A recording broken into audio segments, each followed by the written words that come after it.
তৃণমূল জামানায় অভিযোগ করেও কোনো বিচার পাওয়া যায়নি বৃদ্ধা মনিকা চক্রবর্তীর পরিবারে। আর সেই সুযোগকে কাজে লাগিয়ে সম্পত্তির জালিয়াতির মতন গুরুতর অভিযোগ উঠেছিল শাসক দলের ঘনিষ্ঠ তৃণমূল কর্মী কৃষ্ণেন্দু চৌধুরী, যিনি আবার মালদা হোটেল রেস্টুরেন্ট অ্যাসোসিয়েশনের সম্পাদক। আজকে রাজ্যের পালাবদল হতে নতুন সরকারের কাছে ন্যায্য বিচারের দাবিতে অভিযোগ করাতে সেই অভিযোগে নড়েচড়ে বসলে পুলিশ। জালিয়াতি করে সম্পত্তি হাতিয়ে নেওয়ার অভিযোগে গ্রেপ্তার হলেন তৃণমূল নেতা তথা মালদা হোটেল অ্যান্ড রেস্টুরেন্ট অ্যাসোসিয়েশনের সম্পাদক কৃষ্ণেন্দু চৌধুরীর। ঘটনায় পুলিশের পদক্ষেপে খুশি অভিযোগকারী বৃদ্ধা মনিকা চক্রবর্তী।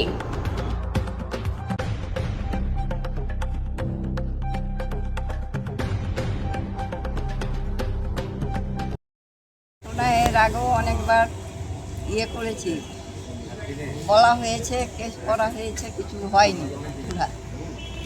নতুন সরকার আসার পরে এখন আমরা করেছি আবেদন যাতে আমার ন্যায় বিচারটা হয়।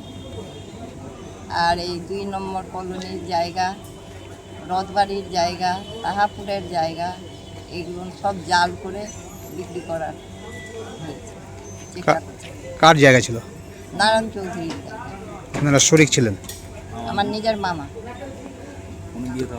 কি করে জাল করলো? কি করে জাল করলো কি করে সেটা তো ওর নারায়ণ চৌধুরীকে নিজের কাছে রেখে নিয়েছিল, আমাদের কাছে আসতে দিত না। ভোটার কার্ড, আধার কার্ড জাল করে ওগুলো জালাদি করেছে দিয়ে নারায়ণ চৌধুরী কাছে রেখে। না, নারায়ণ চৌধুরী খুঁজতা তো কাকা হলো কৃষ্ণেন্দু চৌধুরী। তো তাকে বাবা বানিয়েছিল? তাকে বাবা বানিয়েছিল, কখনো বাবা, কখনো দাদা, এইসব বানিয়ে, কখনো কাকা, এইসব বানিয়ে করেছে। দাদু। আমার মামা বিয়ে থাওয়া করেনি। আমার মামা বিয়ে থাওয়া করেনি, কোনো ছেলে পেলে নাই, তার কোনো বউ নাই ছোট থেকে। আর ওই ছেলে হয়ে সব এই কীর্তি করেছে? ছেলে সেজে সব ওগুলা জাল করেছে। কি চাইছেন এখন আপনারা? আমরা বিচার, ন্যায় বিচার চাইছি। আমরা জায়গা ফেরত চাইছি, আমাদের যাতে বিচার, ন্যায় বিচারটা হয়। নতুন সরকার এসে। আগের সরকারের কি বিচার হয়নি? না, আগের সরকার কোনো বিচার করেনি, কোনো পাইনি বিচার। এখন এখন এখন কি দেখছেন? বিচার হচ্ছে? বিচার আসছে, নতুন সরকার পেয়েছে, অনেকগুলা উন্নতি করছে, তার জন্যই আমরা আবেদন করেছি। আপনার নাম? মনিকা চক্রবর্তী। কেন? কৃষ্ণেন্দু চৌধুরীর বাবা অবিনাশ চন্দ্র চৌধুরী, এরা দীর্ঘদিন ধরে সমস্ত জায়গা, যেমন যজ্ঞেশ্বর চৌধুরী তার বাবা, অবিনাশ চৌধুরীর বাবা, সেই সমস্ত জায়গা, বা কৈলাসচন্দ্র চৌধুরীর ছেলে নারায়ণ চৌধুরীর জায়গা, সমস্ত জায়গা ওরা চিটিংবাজি করে দীর্ঘদিন ধরে দখল করে নিয়েছে। এমনকি তার যজ্ঞেশ্বর চৌধুরীর যে স্ত্রী শ্রীমতী চৌধুরী, তারও দিলালপুরে যে জায়গা ছিল সেগুলো চিটিংবাজি করে নিয়ে নিয়েছে।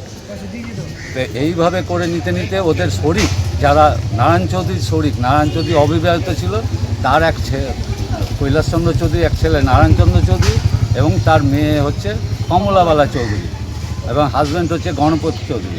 এবং তারা বিবাহিত কারণে তারা মথাপুরে থাকতো। তার 2 ছেলে অর্জুন চৌধুরী এবং রনু চৌধুরী, তারা সিংহাতলার বাড়িতে একসাথে বসবাস করত।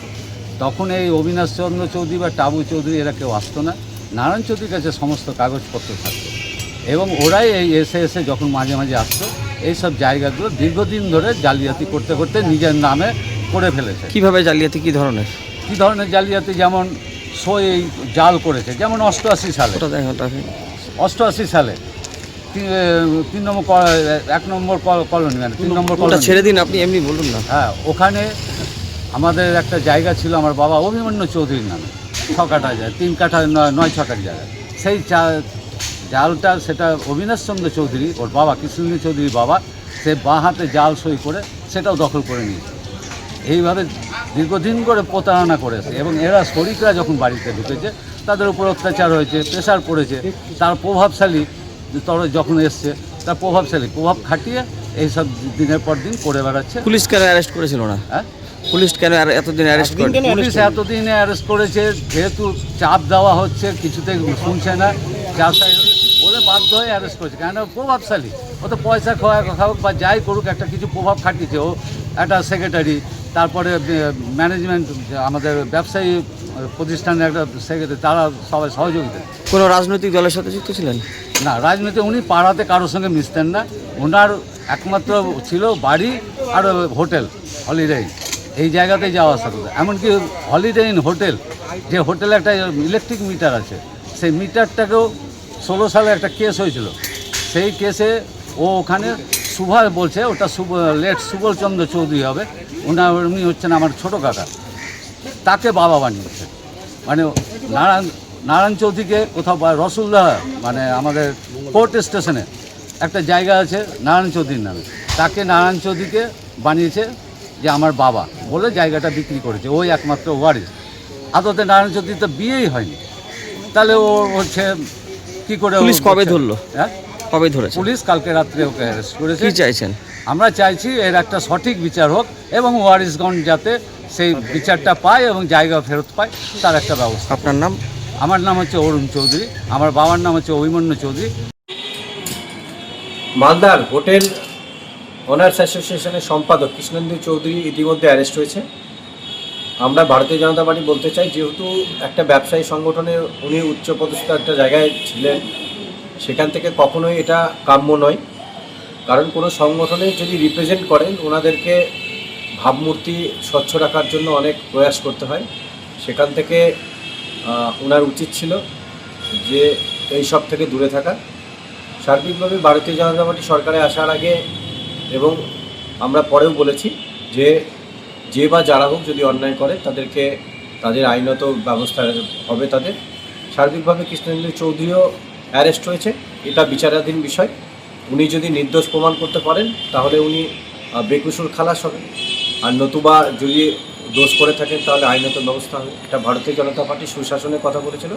সার্বিকভাবে সুশাসন প্রতিষ্ঠার জন্য ভারতীয় জনতা পার্টি এবং পশ্চিমবঙ্গ সরকার সর্বদা কিন্তু প্রয়াস করে চলবে। বিশ্বজিৎ রায়, দক্ষিণ সাংগঠনিক জেলার সাবেক সম্পাদক।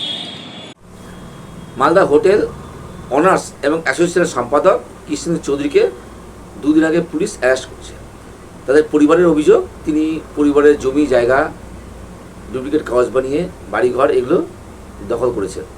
এই অভিযোগের ভিত্তিতে তাকে পুলিশ ধরেছে।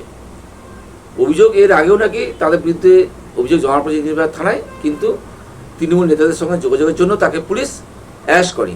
দেখুন, এইরকম অভিযোগ করাটা ঠিক নয়। কারণ যদি পুলিশ কোনো অ্যাকশন না নিয়ে থাকতো সেই সময়তে, তাহলে কোর্ট ছিল, কোর্টের নির্দেশে পুলিশ অ্যাকশন নিত। বর্তমানে তাকে যখন অ্যারেস্ট করেছে এবং বিগত দিনেও যে অভিযোগ যদি পুলিশ কোনো অ্যাকশন না নিয়ে থাকে, সেটাও তদন্ত করার আবেদন জানাই। আমরা জানাই পুলিশ তদন্ত করুক, নিরপেক্ষ তদন্ত করুক, তখনও কেন অ্যাকশন নেয়নি। আর এখনও যদি তিনি কোনো অন্যায় করে থাকেন, তাহলে পুলিশ তদন্ত প্রক্রিয়ার মাধ্যমে সাজা দেওয়ার ব্যবস্থা করবে এবং তাদের জমি জায়গা ফিরে দেওয়ার ব্যবস্থা করবে। এটা নিয়ে রাজনীতি করার কোনো দরকার নেই। কারণ তৃণমূল কংগ্রেস কখনো কাউকে বলেনি যে কারোর বিরুদ্ধে অভিযোগ থাকলে অভিযোগ নেবেন না বা তৃণমূল কংগ্রেস করলে কোনো অ্যাকশন নেবেন না। আমাদের কাছে প্রচুর উদাহরণ রয়েছে, তৃণমূল কংগ্রেসের আমলে প্রচুর অ্যাকশন হয়েছে, প্রচুর অভিযোগ ভিত্তিতে তদন্ত হয়েছে, আইন প্রকার ব্যবস্থা নেওয়া হয়েছে। বিজেপি এটা নিয়ে রাজনীতি করার চেষ্টা করছে, সেটা কাম্য নয়। আইনের মধ্যে চলবে এবং আমরা চাই নিরপেক্ষ তদন্ত হোক এবং দোষীদের সাজা হোক।